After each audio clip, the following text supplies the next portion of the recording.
Now let's talk about the vital few priorities. Okay? A lot of people don't understand the difference between a function and a priority. A function is, what is that job description thing that you do that makes it rain? A priority is, what are the tasks that have to be done underneath that function in order to create an outcome? Like, for instance, one of my vital functions is, it's three things. Curating and creating content, speaking for organizations like this to enroll people into the success community, and any public-facing spokesperson, PR, media type work. Now, I'm the publisher, editor of the magazine. You would think, well, isn't it editing meetings and advertising meetings and content and editorial meetings? No, those aren't the three greatest contributions that I provide to the organization. And so let's just take speaking to organizations like this. Well, a vital priority might be preparing a new presentation for an upcoming talk. That's a vital priority underneath a vital function of mine. So these are vital few priorities. The problem is that we suffer from what's called the lion syndrome. The lion syndrome is this: how can an 800-pound killing machine, the greatest machine devised by God to kill prey, is the king of the jungle, the lion? How can a 100-pound human being stay off a killing machine with a simple bar stool and a little whip, when the lion could take one swipe of his paw and remove the head from the shoulders of that human being? The reason is that lion, when he sees the bar stool, doesn't see one bar stool. It sees the four legs, and it's four threats coming at it simultaneously. And in the overwhelm of all that threat, it submits. It goes docile. Same thing happens when you walk into your office, and you're hit with all these priorities and all these solicitations on your attention. And in the overwhelm of all of that, you think, I'll just check email. I'll just go on Facebook. Oh, yes, I have a minute. And you submit. You go docile. That's what happens in what's called the lion syndrome. In the face of too many priorities, it creates paralysis. I really learned this from this guy here, Richard Branson. So we had him on the cover of Success Magazine, and a client company wanted to hire him to come speak at their conference. And they asked us if we would contact him, and because we had a relationship now, and we don't like to use our relationships like this, but this company actually was responsible for 60,000 subscriptions to Success Magazine, so we were kind of between a rock and a hard spot. So we called them up and we said, this company wants to hire you to speak at their conference. They're willing to pay you $100,000, which was kind of a stick in my side because they hire me to speak and they don't pay me $100,000. But he's Richard Branson. And would you please speak for their organization? He flatly declined. Called them back and says, no, he said no. He says, well, offer him $250,000. We really want him to speak at our conference. Call him back. They want to offer you $250,000. Flatly declines. Call him back and says, he said no. He says, well, we've already started telling people that we might have Richard Branson at our conference. So I'll tell you what, we'll send our private plane. We'll pick him up. As soon as his foot hits the cement at the conference, we'll have him back on the plane in less than an hour, pay him $500,000 for an hour. Call him back and says, $500,000, flatly declines. And then it's becoming kind of an ego issue for them. So they're like, just tell him to name his price. Blank check, whatever he needs to get paid, we'll pay him for an hour. Call him back, name your price.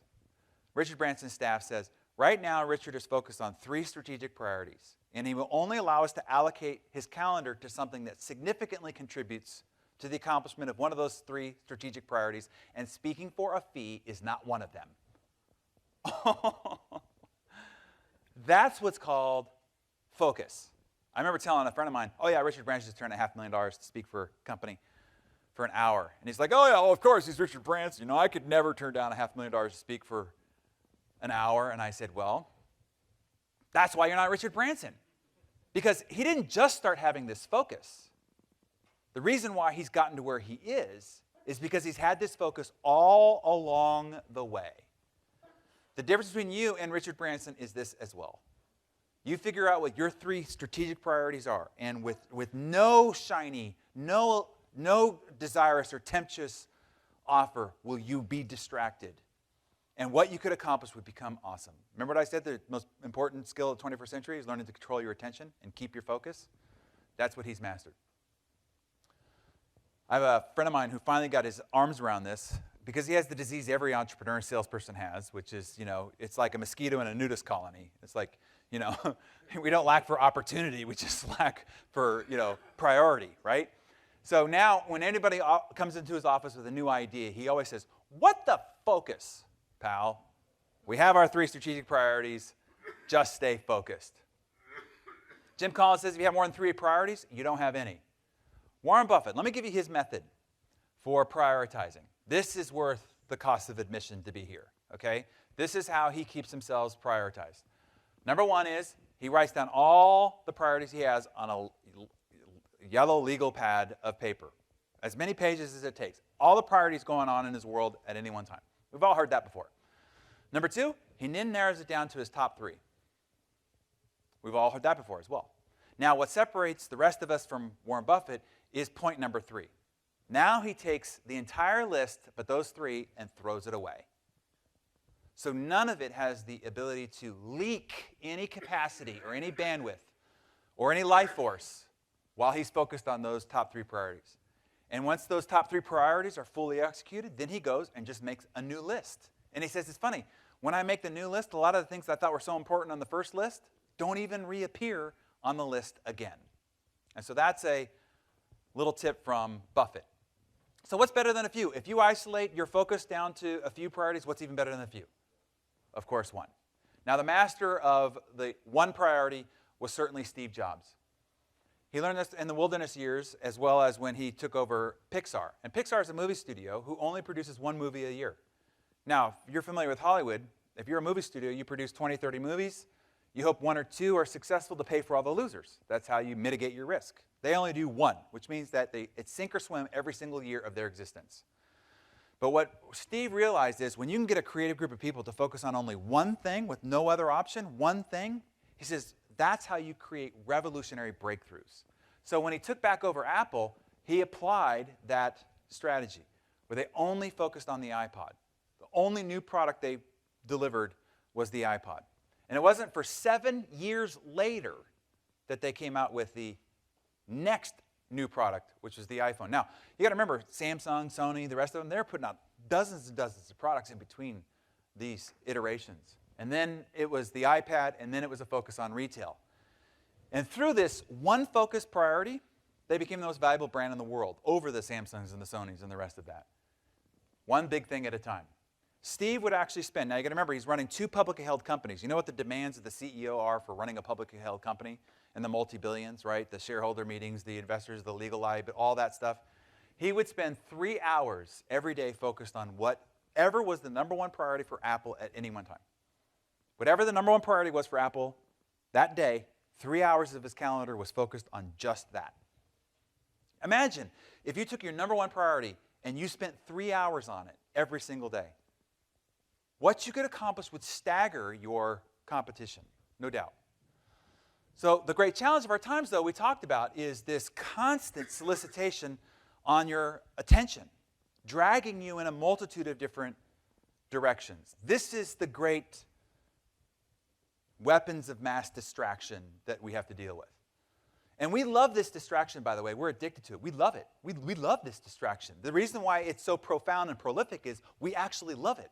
You see, what happens is it offers you some form of relief. If you're prospecting or you're planning or you're working on some marketing copy and you know when it gets difficult and somebody knocks at the door or you get a little a text or you get a ring of the phone, internally, you might not say it out loud, where you go, oh, I can finally have some justifiable excuse to stop doing what it is that I'm doing and focus on this emergency. We have this insatiable thirst for novelty. What's new? What's new? What's new? What's new? What's new? And then lastly, we want to be wanted. This is the biggest disease of what happens out there in today's world. I mean, even Facebook, the button is called what? Like. I mean, we're like kids on a schoolyard. We would post something on Facebook and then we sit there and refresh. Refresh. 5 people like it. 5 people like me. I mean, it's absolute. If you just back up from this for a second. See, what's happened was it's the boiled frog syndrome. You know the boiled frog syndrome? You put a frog in a room temperature water and it boils, simmer ever so slightly. Because it doesn't notice, it will be boiled to death. what's happening with what's going on in our culture is it's happening around us ever so slightly, and our productivity, our focus, our sanity is being boiled to death with what's going on. And it's this, we want to be wanted. I mean, you get a text on your phone, it's like dopamine, right? It's like a drug. Oh, somebody loves me. Somebody needs email. Somebody needs me. You go to your email and refresh, and there's no new email, and you're like, you feel so unwanted, right? It's crazy what's going on. The consequences, we're overwhelmed, overstimulated, overscheduled, overspent, and unproductive. On an average, we are distracted every 3 minutes. Every 3 minutes. Now, here's the problem. It takes 11 minutes to regain concentration. Anybody see any problem with that math? This is the reason why most of us have not actually entered a state of creative focus or of concentration in the last many years. It's called creative atrophy. It's like REM sleep. Okay, so you know that it's not the amount of time that you spend in bed that determines the quality of your rest. It's the amount of time you spend in REM. Young mothers would be able to tell you, right? If you get woken up 5, 6 times in the middle of the night, even if your total log time in bed is 10 hours, you will wake up exhausted.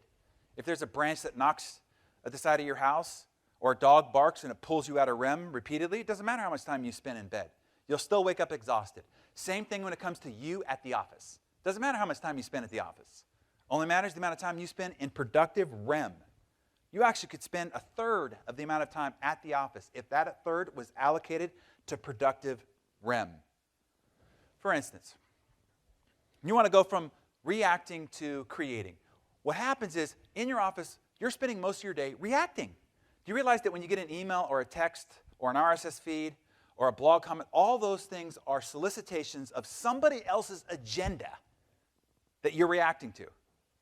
And most of us are spending 90, 95, 99% of our time reacting rather than creating, rather than going, what are the priorities and goals that I've got with no distraction from anybody else and anybody else's agenda?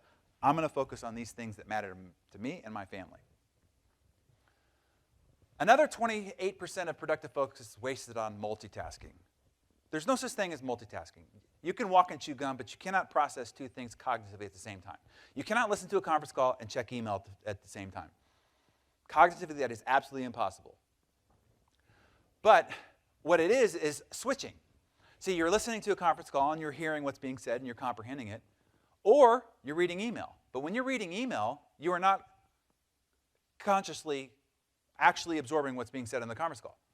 And when you're listening to the conference call, you really can't intelligently read email. What you're doing is just switching back and forth cognitively. And when you switch, it makes you dumber than if you were stoned. CNN says that when you switch, your IQ drops by 10 points. When you are baked out of your head, it only drops by 5. So most of us are walking around all day as absolute potheads, stoners, in terms of our cognitive capability to be productive. And like a muscle that goes unused, we have created attention atrophy. We've actually lost the ability to focus and to stay focused and stay into creative REM. We're losing our ability to stay concentrated. So just to take a poll here. Of all the forms of distraction, now all of us are subject to all of these, but what would you say is your number one, like the biggest piece of kryptonite in your life in terms of distracting you from your focus? Of those options right there, how many people would say email? Okay, yeah, it's a big one for me. Phone calls or texts, okay? News updates. We have any politicos in here? Okay. Office drop-ins. You in a chaotic environment where people come and drop? Okay. Self-induced multitasking. You know what's funny is that's always the most popular. Thank you for being honest, by the way. But that's the one you're doing to yourself. Like the rest of these, you're subject to having to sort of thwart the outside world. But that one we're actually doing to ourselves. So now that you know that it makes you dumber than if you were stoned, maybe you'll work on that one.